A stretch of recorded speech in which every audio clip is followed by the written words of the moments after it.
Welcome back to the kitchen, or rather the brewery. I'm here at Lenny, which is known for their kombucha and wild ales. Right, yeah. I was able to do a pretty extensive tasting here, and I'm here with Zach. Yeah, absolutely. Good to meet you. Yeah, nice to meet you, Graham. So I was able to try a bunch of different things here, from the kombucha that they have, which is, what is kombucha for those who don't know? So if you don't know what kombucha is, it's a fermented tea. So you have beer yeast that eats sugar, creates alcohol. Right. Kombucha culture is a different microorganism in the sense that when you feed it sugar, it naturally gets rid of alcohol and creates a probiotic.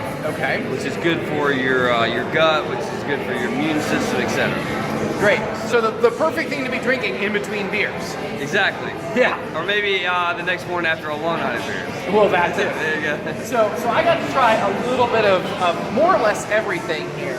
We've got some kombuchas, we've got some locally sourced beers, and let me tell you, the flavor profiles here are phenomenal. You can kind of see above here that they've got a pretty extensive menu.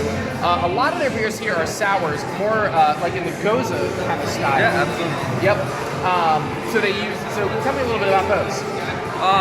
So our sour beers and our kombucha, they're pretty much everything that we do here, we want to be approachable, but still have a lot of flavor, right? So our wild ales essentially is, we use a lot of the same ingredients that we use for our kombucha. We cold press juice everything. So with that, the reason why we do that, it keeps all those really good enzymes and sugars that you want from the produce that you're using. Right. And then we pitch it, our kombucha culture is different. Like you go to South Carolina, New York, California, every kombucha culture is different and yields different flavor profiles. Like, you know, that's just literally the culture, the environment that it lives in. But it's the same reason why sourdough tastes a little different depending on where you go, right? Exactly, absolutely. Exactly. It's all about fermentation, and bacteria, etc. So we locally source too. Our strawberry kombucha, we get North Carolina strawberries on eastern North Carolina. Our blueberries are from the Piedmont region, which is in the central near Durham, Raleigh, Chapel Hill area. Yep. And then our sweet potatoes are from here as well. So speaking of the sweet potatoes, I had a sweet potato combination. It tastes like pumpkin pie. What is that?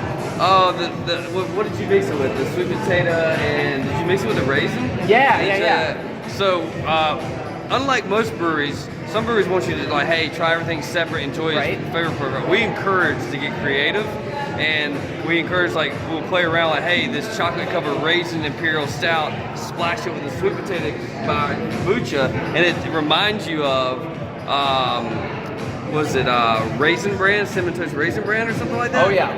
Right, yeah. So I'm not a porter drinker, and let me tell you, that raisin is like, it is chocolate covered raisins in a glass. It is heavy, it is thick, it is rich. Right. I mean, everything I've tried is, I've not tried a single thing here that was bad or undrinkable. And you have the whole gamut from light, refreshing, almost a summer ale or a summer beer, all the way down to the heaviest, darkest of porters. Yeah, absolutely. And just a fun little fact too is that we're USDA certified organic for our kombucha, and we always will be. We are still certified for our beer, so all the grain and hops that go into it are USDA certified. So we do that because we think you're getting a cleaner product in the end. And on top of that, the entire facility, I kid you not, every single faucet here is filtered water. We have a giant, imagine your Brita filter that's in your little thing.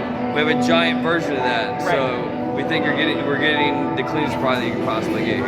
Excellent. Yeah. So let me tell you, like I said, I got a pretty extensive tasting here. So if you want to get some tasty kombucha and some funky combinations with some wild ales, come down to Charlotte, come to Lenny, which is, by the way, how in the world did you get Lenny?